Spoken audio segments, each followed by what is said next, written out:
Fire Emblem has a lot of cutscenes, which is to be expected because it's part of the JRPG genre. And if you know anything about JRPGs, is that they have a heavy focus on narrative.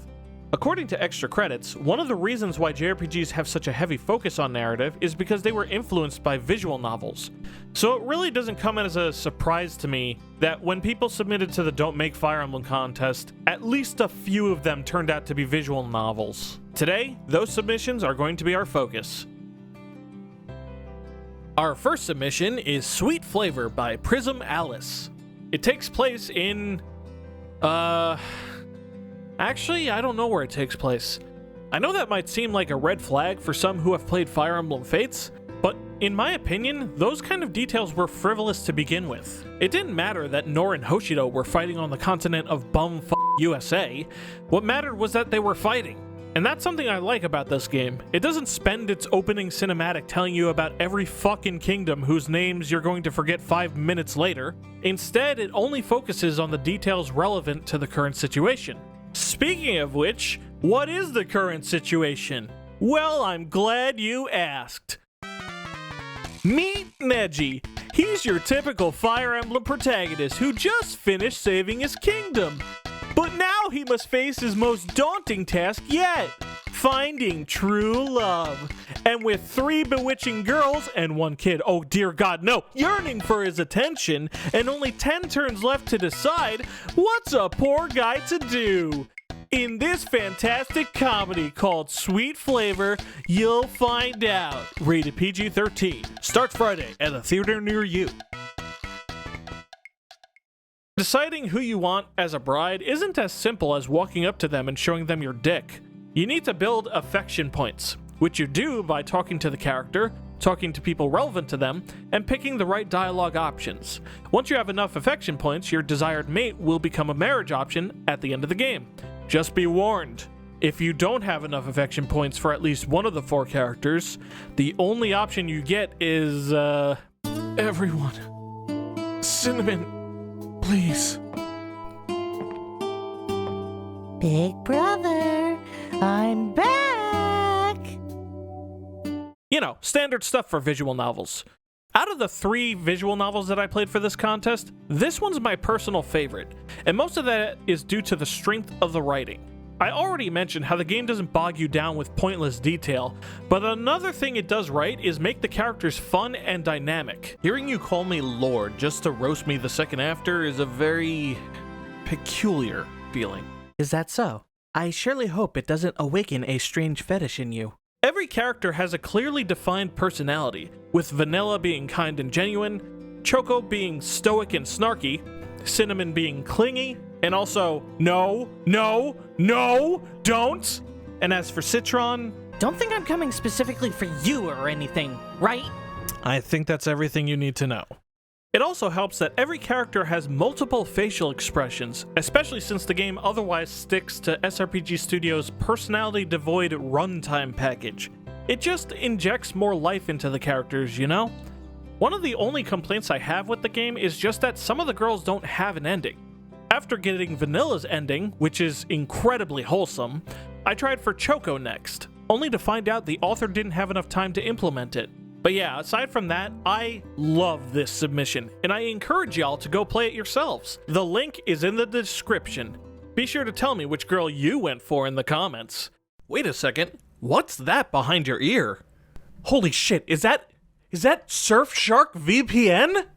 No, it's Asperia. Uprising of the Scarlet Witch. Yes, as it turns out, Prism Alice is working on a full-length game. I'm not being sponsored to promote this, but what the heck. It's for a fellow community member. It follows the story of Princess Diana Pendragon of the Mediana Kingdom. She's accused of being a witch who cast a curse on her father and is run out of her kingdom, losing everything. With only her most loyal knight by her side, she sets out on a quest to find allies, reclaim her title, and clear her name. The gameplay is highly reminiscent of classic SRPGs such as Fire Emblem, but with a heavy influence from visual novels. You'll have decisions to make that change the course of the story, and yes, just like Sweet Flavour, some of those decisions are romance-related. If you want an idea of what the game's like, you can play the 4-chapter demo on Steam. The link is in the description. Now let me ask you something. What if I told you that someone combined Fire Emblem with Phoenix Wright? Well, that's not what happened, because our next game is only the latter. Avery Silisk is a visual novel game styled after the Ace Attorney series. It stars the titular defense attorney taking on his first solo case. His client, Olivia Bluto, has been accused of murdering her father in order to reap the monetary benefits of his will. In order to prove her innocence, Silisk has to cross-examine the testimonies of various witnesses, poking holes in their stories using evidence found in his court record. If you've played Ace Attorney, I'm sure this all sounds familiar to you. Hell, the premise of this case heavily mirrors Phoenix Wright's first case in the first game. So what's different? Well, for one, Avery Silisk and the prosecutor, Valeria Vlare, really like to talk smack. And I don't necessarily mean the clever banter between Phoenix Wright and Edgeworth, so much as like middle school boasting. Sorry, but this is a cross-examination, not a failure party. Oh, fuck! My titties! Second, Avery Silisk is not a very good attorney. Normally when you have a criminal case, there is an investigatory procedure called discovery. This is done to collect evidence, make inquiries to witnesses, among other forms of information gathering. But Avery Silisk straight up admits that he did no prior investigation before the case.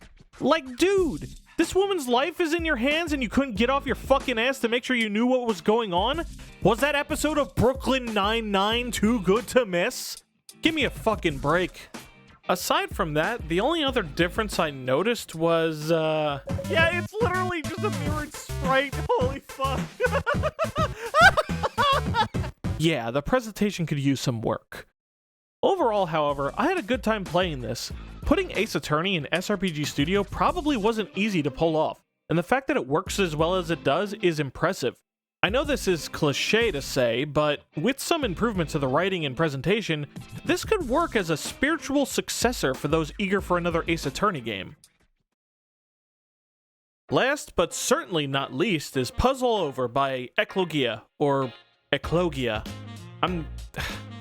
Look, I can't pronounce names, I'm sorry. Anyway, to start things off, this is the submission that won the contest. And it's easy to see why. There's a good amount of effort put into the art assets, the music is fitting enough in most situations, and within the game's short length, there's a decent amount of lore put into the world. In fact, let's get into the lore because it's actually very relevant for talking about the story. So, there's this city called Mula, and there's this volcano called Alcazar. Alcazar sometimes wants to erupt, but if you throw a person in it, it doesn't erupt. But it can't just be any person, it has to be a person with a really good magical signature. Magical signatures can be on anything. People, items, places. They can interact with other signatures, but only if they're compatible with them. For example, let's say you have a magic door lock. If your signature is compatible with that door lock, then you can unlock the door. However, you have to know that that magic door lock has a signature that you're compatible with, otherwise it doesn't work. The best signatures are ones that are compatible with as many things as possible. Okay, now that you know how shit works, time to talk about the story.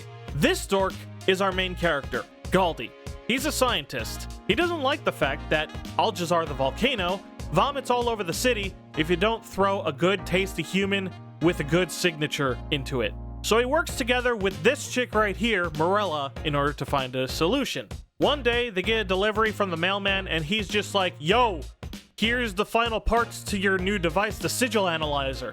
Galdi's like, woo! Now we can figure out what magic sigils people have. And Morella is just like, can we go get drunk first? Once they verify that the sigil analyzer works, a bomb goes off. And then the police force, which in this universe is known as the Vigil Force, show up and put Morella and Galdi into separate rooms locked up for further questioning.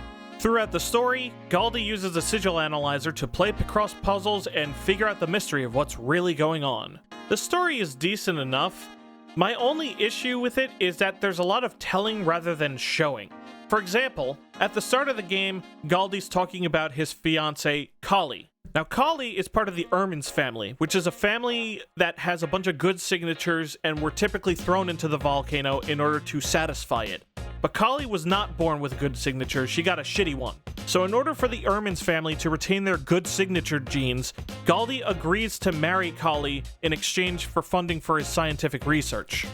Not all this information is dumped on you all at once at the start of the game, but it didn't need to be, because not only is the information not really important in the current situation, but it's told to us again in a later scene between Galdi and Kali. And frankly, I think the second scene would have had a lot more impact if we weren't already told the information the first time.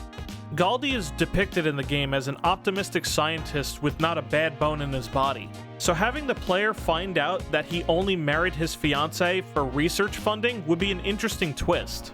I have a few other reservations about the story, but overall, I'd say it's pretty decent. And that's it. 3 more submissions in the bank. That puts us a little less than halfway through this contest. So what's next? Well, some of you might be excited to know that the next submission I plan to do is inspired by a sub-series of a well-renowned JRPG franchise. I won't spoil what it is, but let me tell you, you'll never see it coming. You'll see that my mind is too fast for eyes. You're spoken. By the time it hits you, your last surprise.